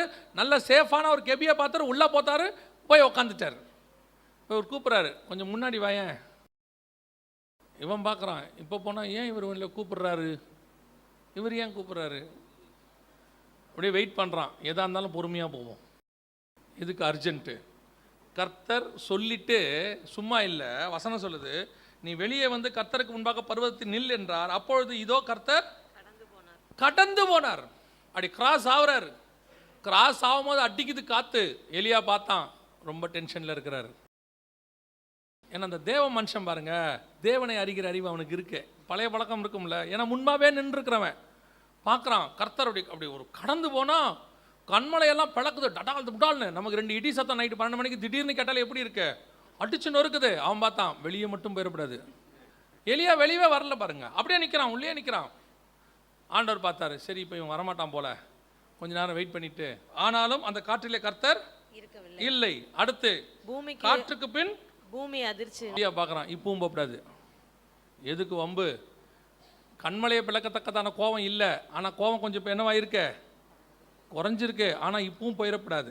கடைசியாக மூணாவது அப்படியே வெயிட் பண்ணி பார்க்குறான், அதிலும் கர்த்தர் இருக்கவில்லை. இப்போ அடுத்து ஆண்டவர் அதுலேருந்து வந்துட்டார், கூல் ஆயிட்டாரு. அடுத்த வசனம் என்ன சொல்லுது? அக்கினி உண்டாயிற்று. பூமி எதிர்ச்சிக்கு பின் அக்கினி உண்டாயிற்று. கோபம், நீ ஒட்டமெல்லாம் சூடு, பிபி ஏறுது. பிபி ஏறுனா சூடுன்னு அர்த்தம். பிபி ஏறுது, அக்கினி உண்டாயிட்டு. இப்போ எலியாவுக்கு நல்லா தெரியுது, இப்போ அவர் ரொம்ப கோபத்தில் இருக்கிறார், இப்போ போகக்கூடாது. இப்போது we are standing in the wrong place. we are standing in the wrong place. தப்பான இடத்தில் இருக்கிறவனுக்கு கர்த்தருடைய சத்தத்தை கேட்க பயமாக இருக்கும். உங்களுக்கு நான் சொல்கிறேன், கர்த்தர் உங்களை சொல்கிற இடத்துல நீங்கள் நின்று பாருங்கள், உங்களை அறியாமலேயே உங்களுக்கு ஒரு தைரியம் ஒன்று உண்டாகும். ஒரு தைரியம் ஒன்று வரும். எப்படி திடீர்னு பேதுருக்கு தைரியம் வந்துச்சு? 40 நாளைக்கு முன்னாடி தாங்க அத்தனை பேரை பார்த்து பயந்து இயேசுவை மறுதளிச்சிருக்கிறாரு. இப்போ பரிசுத்தாவி உள்ளே வந்துட்டாரு. வசனம் சொல்லுது, பேதுரு தைரியமாய் எழுந்து பிரசங்கித்து, நான் தைரியமாய் பேச எனக்கு இடம் கொடுங்களுங்கிறான். கிவ் மீ த வே. அதான் விசுவாசத்தினால் உண்டாகிற தைரியம். எப்போ வரும் தெரியுமா? கர்த்தர் சொல்லுகிற இடத்தில் நீங்கள் நின்னா உங்களுக்கு ஒரு தைரியம் வரும். பையனை பலி கொடுக்க சொல்லிட்டாரு ஆபிரகாம. எந்த அப்பனா இருந்தாலும் கை நடுங்கும். எப்பேற்பட்ட விசுவாச தகப்பன் யாரா இருக்கட்டும் கை நடுங்கும். ஆபிரகாமுக்கு மட்டும் கை நடங்கவே இல்லை. தூக்கிட்டான் கத்தியா. ஏன் தெரியுமா? அவனுக்கு ஒன்று தெரியும், நான் கர்த்தர் குறித்த இடத்தில் இருக்கிறேன். வசனம் தெளிவாக சொல்லுது, கர்த்தர் அவனுக்கு குறித்த இடத்திலே அவன் வந்தான். அவனுக்கு தெரியும், இந்த இடத்துல நான் நின்னா கர்த்தர் என்னை ஒன்றுமே செய்ய மாட்டாரு, என் பிள்ளையோட நான் திரும்பி போவேன்னு சொல்கிறான் அவன். அதுதான் கர்த்தர் சொல்லுகிற இடத்துல நீங்கள் நின்று பாருங்க. கர்த்தர் சொல்கிற ஊழியத்தை செஞ்சு பாருங்க. கர்த்தர் சொல்கிற பிஸ்னஸை செய்யுங்க. கர்த்தர் சொல்கிறவனை கல்யாணம் பண்ணுங்க. கர்த்தர் சொல்கிற இடத்துல படிங்க. அந்த இடத்தில் உங்களுக்கு ஒரு தைரியம் இருக்கும். கர்த்தர் சொன்னார், அவர் என்னோடு கூட இருப்பார். அதுதான் இம்பார்ட்டன்ட். இன்னைக்கு நம்ம ராங் பிளேஸில் நின்றுட்டு இருக்கிறோம். பயம், எதுக்கு எடுத்தாலும் பயம். யோசித்து பாருங்க, பவுலை அடித்து நொறுக்கியாச்சு, செத்துட்டான்னு நினச்சிட்டாங்க. அப்போஸ்தலர் நடபடிகள் 18ஆம் அதிகாரத்தில் இருக்கு. செத்துட்டான்னு நினச்சிட்டாங்க. ஆனால் வசனம் சொல்லுது, பவுலை பார்த்து கர்த்தர் சொல்கிறாரு, 10வது வசனம் வாசிங்க. நான் உன்னோடு கூட இருக்கிறேன், நான் உன்னோடு கூட இருக்கிறேன், உனக்கு தீங்கு செய்யும்படி, உனக்கு தீங்கு செய்யும்படி ஒருவனும் உன்மேல் கை போடுவதில்லை, ஒருவனும் உன்மேல் கை போடுவதில்லை. இந்த பட்டணத்தில் எனக்கு அநேக ஜனங்கள் உண்டு என்றார். நல்ல கவனிங்க. அதுதான் அடிக்கிறான், உதைக்கிறான், எல்லாம் செய்கிறான். ஆனால் கர்த்தர் சொல்றாரு, தைரியமாக போய் பேசுப்பா, நீ போ. ஏன் சொல்றது? கர்த்தர். கர்த்தர் சொல்ற இடத்துல இருந்தா தைரியம் தானா வரும். அன்னைக்கு ஊழியத்துக்கு வந்தபோது, இதுக்கு முன்னாடி உள்ள ஊழியக்காரங்க ஊழியத்துக்கு வந்தபோது எல்லாரும் நினச்சிக்கிறாங்க, இந்த ஜென்ரேஷனில் தான் உபத்திரவம் ஜாஸ்தியாக இருக்குது, போராட்டம் ஜாஸ்தியாக இருக்குது. சபைன்னு ஒன்று என்னைக்கு ஆரம்பிச்சிச்சோ அன்னையிலேருந்து உபத்திரவம் இருக்குது. புரியுதா உங்களுக்கு? ஏன்னா நம்மளுடைய மார்க்கமே மரணத்தில் ஆரம்பித்த மார்க்கம். சிலுவையில் ஆரம்பிச்சிச்சு, அடி உதையில தான் ஆரம்பிச்சிச்சு. அங்கே ஆரம்பித்து அப்போஸ்தலர் அடிச்சிருக்கிறாங்க. அப்போஸ்தலர் ஜென்ரேஷனுக்கு அப்புறம் பாலிகிராஃப் ஜென்ரேஷன், அந்த காலத்துலேயும் அடிச்சிருக்கிறாங்க. அப்புறம் 3ஆம் நூற்றாண்டு காலம், 5ஆம் நூற்றாண்டு காலத்தில் 1 கோடி கிறிஸ்தவர்கள் கொலை செய்யப்பட்டிருக்கிறாங்க. புராட்டஸ்டன்ட் மார்ட்டின் லூத்தர் காலத்தில் அதிகப்படியான உபத்திரவம். உபத்திரவம் என்னைக்கு சபைக்கு இல்லை? எல்லா காலத்திலும் இருக்குது, இன்றைக்கும் இருக்குது, எல்லா காலத்திலும் இருக்குது. நமக்கு முன்னாடி உள்ள பரிசுத்தவான்கள் உபத்திரவத்தை சந்திச்சாங்க. ஆனால் அவங்களுக்குள்ளே ஒரு தைரியம் இருந்துச்சு. எந்த தைரியம்? கிறிஸ்துவினால் உண்டாகிற, விசுவாசத்தினால் உண்டாகிற தைரியம் அவர்களுக்கு இருந்துச்சு. இன்னைக்கு அந்த தைரியம் தான் மிஸ்ஸிங். அதனால் பயம், கர்த்தர் சொல்கிற இடத்துல இருக்கிறதுக்கு பயம். எங்கே போனாலும் உடனே இல்லை, இப்படி என்ன நடக்கும், எது நடக்கும்? நான் உங்களுக்கு சொல்கிறேன், தேவன் சொல்கிற இடத்துல ஊழியமோ, தேவன் சொல்கிற இடத்துல ஒரு காரியத்தையோ நீங்கள் செய்யும்போது அந்த இடத்தில் நீங்கள் தைரியமாய் நிற்பீர்கள். ஏன் தெரியுமா?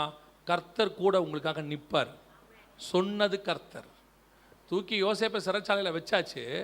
ஆனால் யோசேப்புக்கு ஒரு விதமான பயமோ எதுவுமே இல்லை. அவனுக்கு ஒன்று மட்டும் தெரியுது, என்னை உள்ளே வச்சிருக்கிறாங்க, என் கூட என் தேவன் இருக்கிறார். அதான் ரொம்ப முக்கியம். ஏன் அது வரைக்கும் தேவனுக்கு முன்பாக எலியாவால் வர முடியல தெரியுமா? Standing in the wrong place. கர்த்தர் கோபமாக இருக்கிறாரு. இப்போ கர்த்தர் கோபத்தை தணிஞ்சிட்டாரு. நான் போனால் கர்த்தர் எனக்கு சரியான வழியை சொல்லி கொடுப்பார். நீங்கள் தேவனுடைய சத்தத்தை கேட்டு அவருக்கு முன்பாக நிற்கிறவர்களாய் மாறணும். அது அந்த வார்த்தைக்கு செவி கொடுக்கணும். கர்த்தர் வந்து நிற்க சொன்னால் நில்லுங்க. நல்லா தெரிஞ்சுக்கொள்ளுங்க, நம்ம தேவனை மாதிரி அன்பான தேவன் உலகத்தில் யாருமே கிடையாது. அவர் தண்டித்தாலும் மட்டமாய் தண்டிப்பார். அடித்தா கூட, நான் இன்னைக்கு ஒரு பூனைக்குட்டியை பார்த்தேன். இந்த பூனைக்குட்டி போட்டுருச்சு. தன்னுடைய குட்டியை வாயில் கவ்விக்கிட்டு வருது, கழுத்தை கவ்விக்கிட்டு வருது. ஆனால் அந்த பூனை, வாயில் இருக்கிற பூனை அழுவே இல்லை, கத்தவே இல்லை. அதே பூனை நம்ம குட்டியை தூக்கி போனால் கடிக்க வருது, நமக்கு எரியுது. ஆனால் ஏன் அந்த பூனைக்கு மட்டும் இல்லை?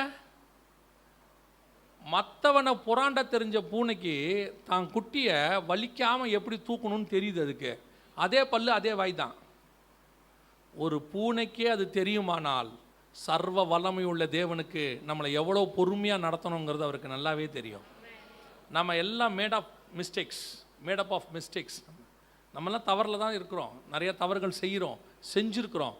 நம்ம செஞ்ச தவறுக்கெல்லாம் கர்த்தர் கொன்று போடணும்னு முடிவு பண்ணியிருந்தாருன்னா இந்நேரம் க்ளோஸ் பண்ணி முடிச்சிருப்பார், பூமியே இருக்காது. ஆண்டவர் என்ன சொல்கிறார் தெரியுமா? நீ தப்பு பண்ணிட்ட, standing in the wrong place. எனக்கு தெரியுது, நீ கெபிக்குள்ளேயே இருந்தால் என்ன ஆவ? ஒரு நாள் செத்து போவ. வெளியே வா. வெளியே வந்தாதான் உன்னை அநேகருக்கு பிரோஜனம் உள்ள பாத்திரமாய் நான் மாற்ற முடியும். இப்போ சொல்கிறார், வெளியே வா எலியா. ஆண்டவரே நான் வந்துட்டேன். இப்போ சொல்கிறார், சரி நீ தமஸ்குவின் வழியாக வனாந்தரத்துக்கு போ, உன் ஸ்தானத்தில் எலிசாவை அபிஷேகம் பண்ணு, அப்புறம் ஆஷ்டகேல் அபிஷேகம் பண்ணு சிரியாவின் மேலே, அப்புறம் இஸ்ரவேல் மேலே யெகூவா அபிஷேகம் பண்ணு. நீ போய் எல்லாரையும் அபிஷேகம் பண்ணுறோன்னா மாறு. நெக்ஸ்ட் ப்ராஜெக்டை கையில் கொடுக்குறாரு. இதுக்கு முன்னாடி தான் பயந்துட்டு உள்ளே இருந்தான், அவரும் கோபமாக தான் இருந்தார், எல்லாம் உண்மைதான். அது ஒரு காலகட்டம். இப்போ கர்த்தர் சொல்கிறார், எனக்கு முன்னாடி வந்து நில்லு. ஆதாம் ஒளிஞ்சா மாதிரி இப்போ ஒளியாத, என் சத்தத்தை கேட்டு பயப்படாத.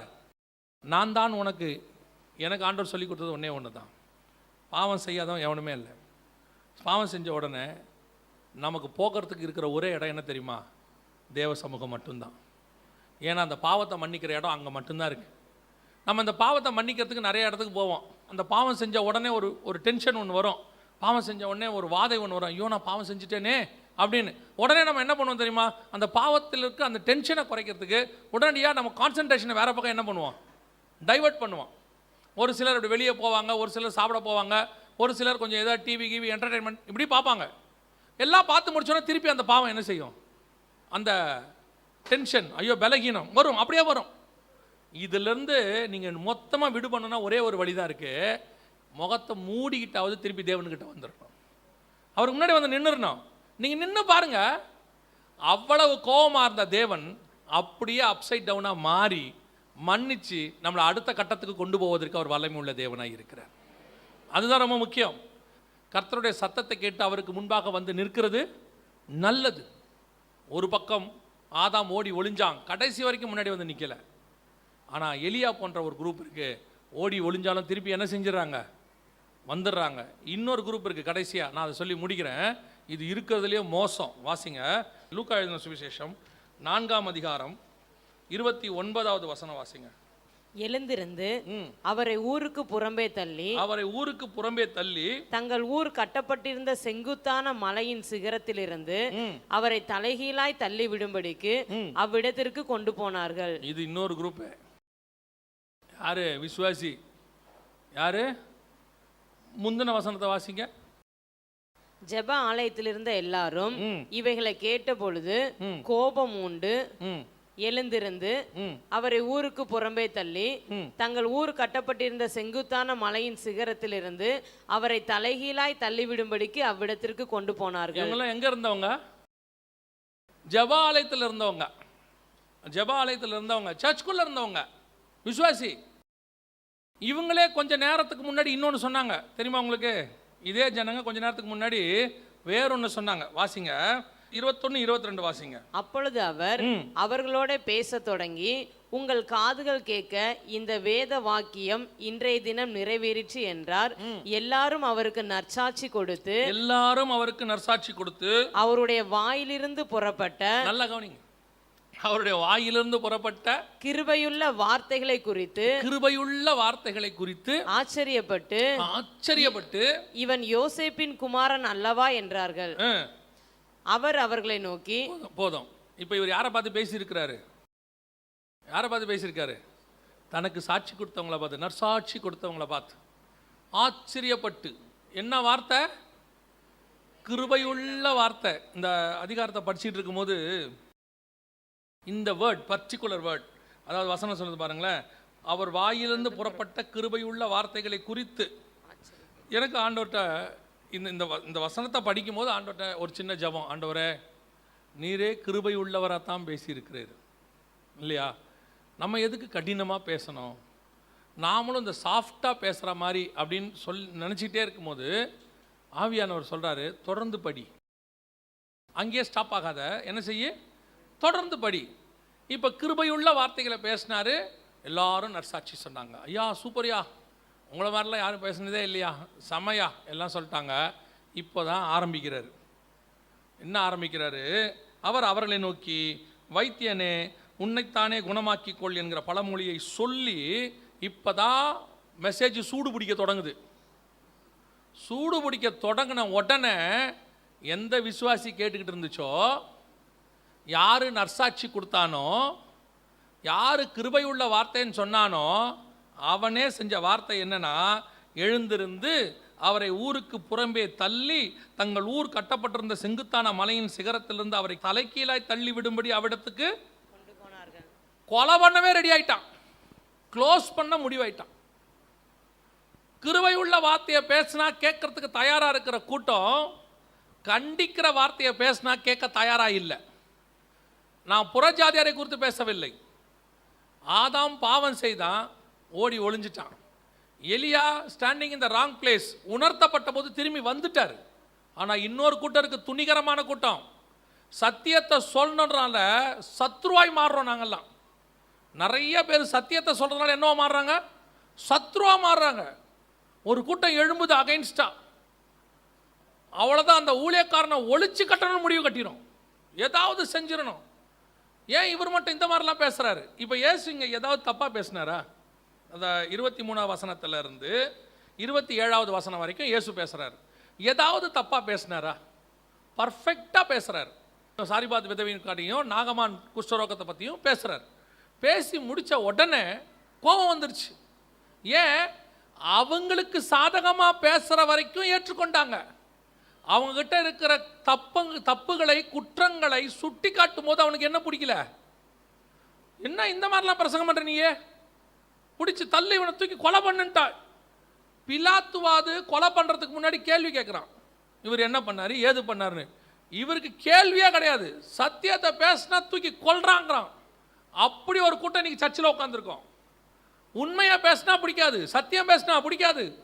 நீங்கள் சொல்லி பாருங்க. நான் என்ன சொல்கிறேன்னா, வெறும் மெசேஜ் மட்டும் ஊழியக்காரனை மட்டும் சொல்லலை, நீங்கள் வேலை செய்கிற இடத்துல குடும்பத்தில் நீங்கள் உண்மையாக பேசி பாருங்கள், உங்களைத்தான் பகையாக பகைப்பான். அதுவே நீங்கள் கொஞ்சம் மாய்மாலமாக பேசி அட்ஜஸ்ட் பண்ணிட்டு போயிடுங்க, இல்லைன்னா அவங்களுக்கு சாதகமாக பேசுங்க, தூக்கி வச்சு கொண்டாடுவான். செய்கிற தப்பை சொல்லப்படாது, ஆனால் நீங்கள் செஞ்சுக்கிட்டே இருப்பிய. நம்ம சொல்லிட்டோம் தொலைஞ்சோம், அப்படி ஒரு குரூப் இன்னைக்கு இருக்குது. மலையிலிருந்து கீழே தள்ளி கொலை பண்ண பார்க்குற குரூப். எதனால்? கர்த்தருடைய சத்தத்தை கேட்டபோது அவனுக்கு அவ்வளோ மூர்க்கம் வருது, கோபம் வருது.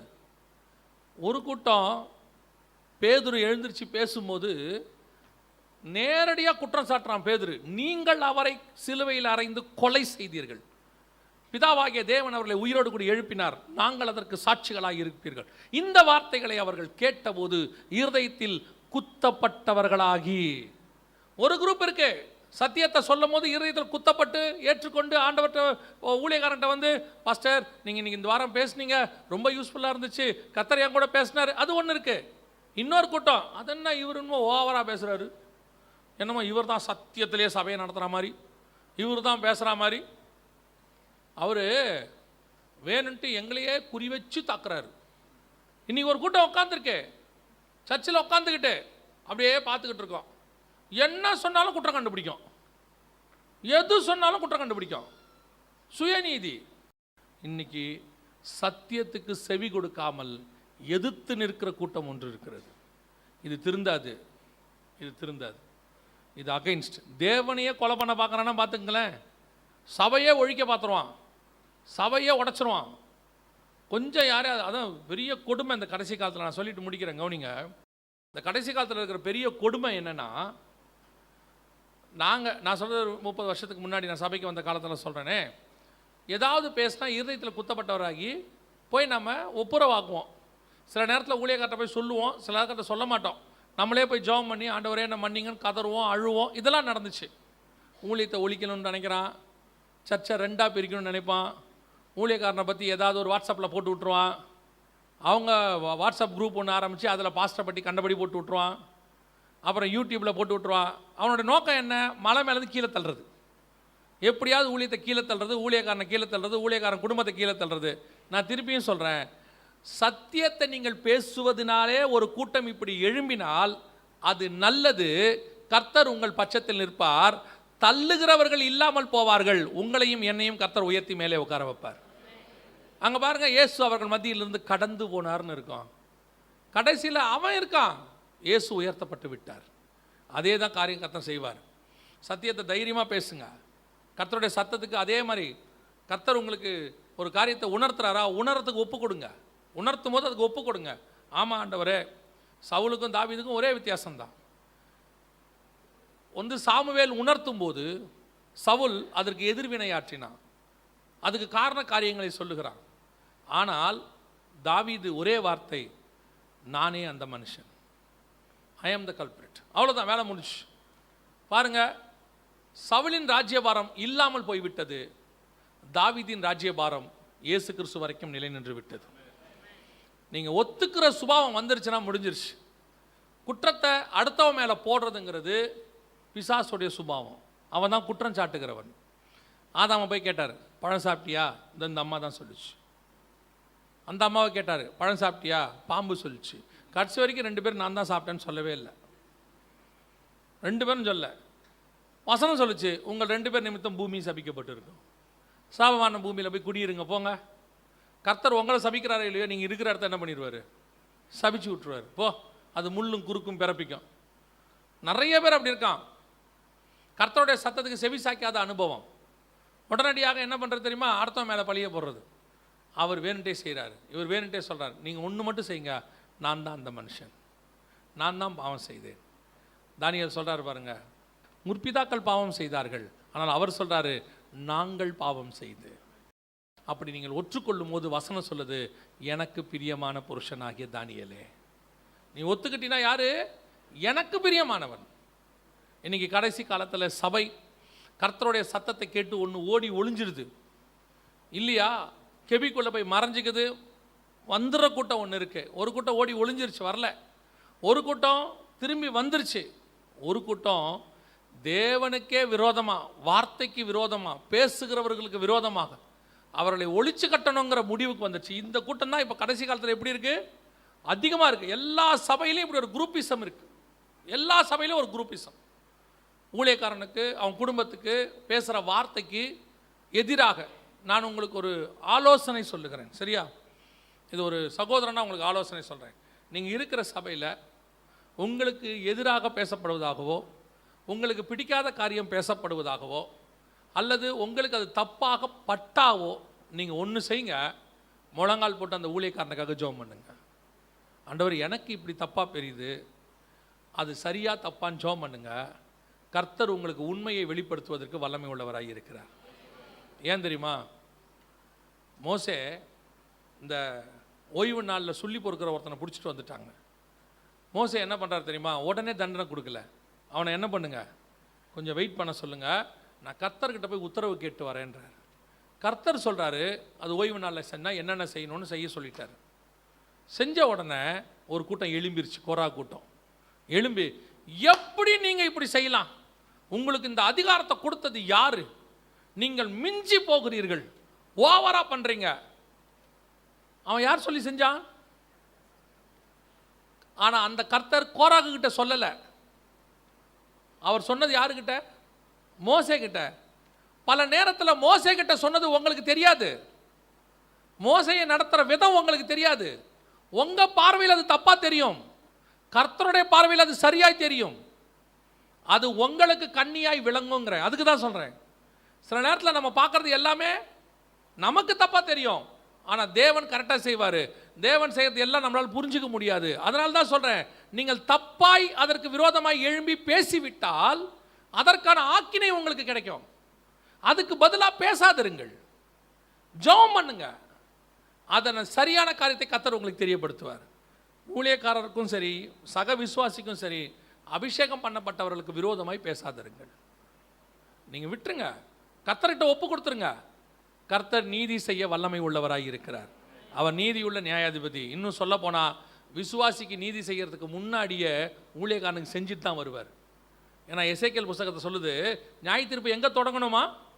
மூப்பர்கிட்டேருந்து தொடங்குன்றார். ஃபஸ்ட்டு அங்கே தான் தொடங்கும். அதனால் நீங்கள் அதை பற்றி பயப்படாதீங்க. நியாய தீர்ப்பை நீங்கள் கையில் எடுக்காதீங்க. யாருக்கும் நீங்கள் நியாய தீர்ப்பும் கொடுக்காதீங்க.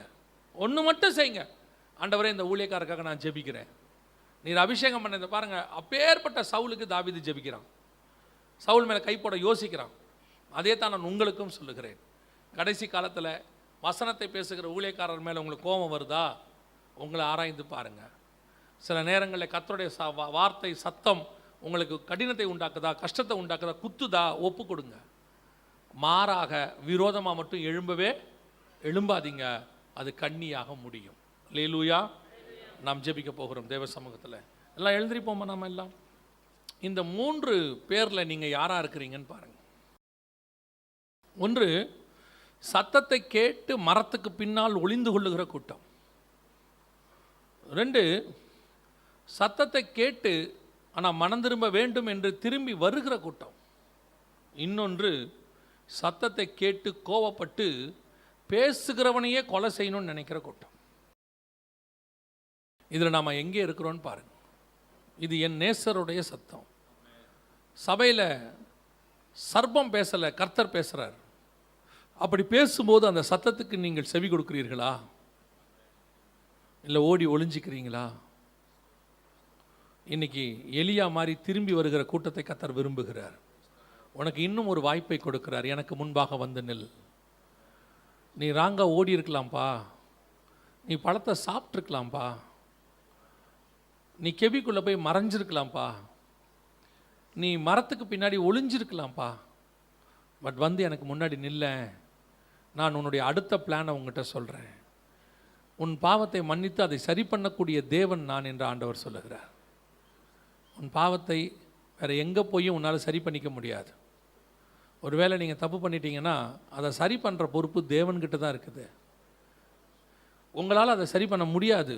தான் செய்த தவறை சரி பண்ண யூதாஸால் முடியலை. கொடுத்த 30 வெள்ளிக்காசை திருப்பி கொடுத்து எல்லாத்தையும் சரி பண்ணிடலான்னு நினச்சான். ஆனால் அவனுடைய முடிவு நாண்டு கொண்டு செத்தான். அதே நேரத்தில் காட்டி கொடுத்து மறுதலித்து சபித்த ஒரு மனுஷன் பேதுரு அதை சரி பண்ணுறதுக்கு மீண்டும் அவன் இயேசுவின் இடத்துல போனான். அவன் சரிப்படுத்தப்பட்டு மீண்டும் அப்போஸ்தலனாய் மாறிவிட்டான். தவறு செய்வது மனிதனுடைய சுபாவங்களில் ஒன்று. அதை சரி பண்ணி பரலோகத்துக்கு கூட்டிகிட்டு போவது தேவனுடைய திட்டம். நீ ஓடி ஒளிஞ்சிட்டினா உன்னை சரி பண்ண முடியாது. உன்னை கொண்டு போய் மறைச்சிக்கிட்டினா சரி பண்ண முடியாது. ஆண்டவர் சொல்கிறார், வெளியே வந்து நில்லு, எனக்கு முன்னாடி நில்ல, நான் சரி பண்ணி உன்னை அடுத்த பிளானுக்கு உன்னை கொண்டு போயிடுறேன். கர்த்தர் விரும்புகிறார். உண்மையை கர்த்தர் விரும்புகிறார். சரி பண்ண விரும்புகிறார் ஆண்டவர். இங்கே உலகத்தில் இயேசு கிறிஸ்துவை தவிர எனக்கு தெரிஞ்சு நான் படித்ததில்லை, இப்போ இருக்கிறவங்களில் நான் சொல்கிறேன், த பர்ஃபெக்டாக ஒரே தடவையில் பரலோகத்துக்கு ரெடியானவங்கன்னு எனக்கு தெரிஞ்சு யாரும் இல்லை. Everybody have the second chance. அநேகர் விழுந்து எழுந்திரிச்சவங்க தான்.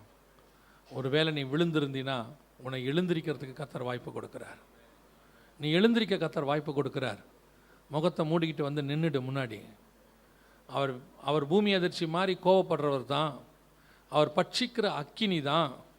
அவர் சத்தம் பெருங்காற்றின் சத்தம் தான் பைபிள் சொல்லுது. ஆனால் அந்த தேவன் உனக்கும் எனக்கும் மெல்லிய சத்தத்தோடு பேசுகிற மணவாளனாக இருக்கிறார். அவர் உங்களுக்கும் எனக்கும் தூக்கி சுமக்குகிற தகப்பனாக இருக்கிறார். அவர் உங்களுக்கும் எனக்கும் ஆற்றி தேற்றுகிற தேவனாக இருக்கிறார்.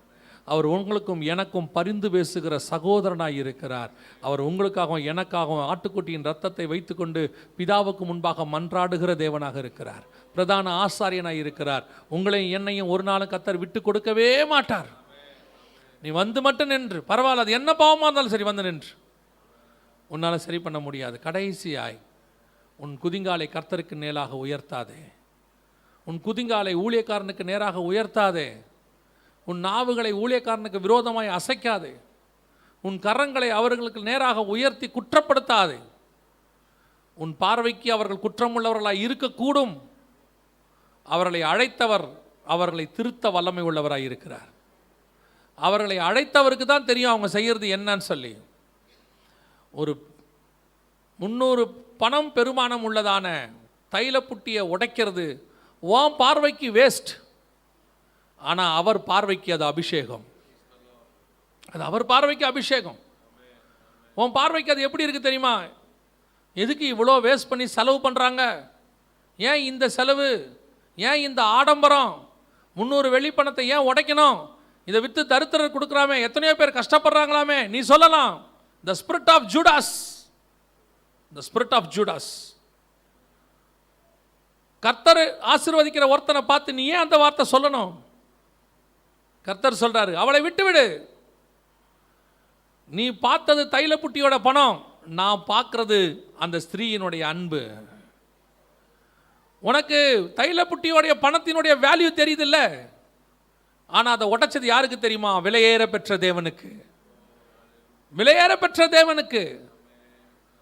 தேவன் ஊழியக்காரனை ஆசீர்வதிக்கும் போது உனக்கு இருதயத்தில் கோபம் வரக்கூடாது, பொறாமை வரக்கூடாது, வெறுப்பு வரக்கூடாது.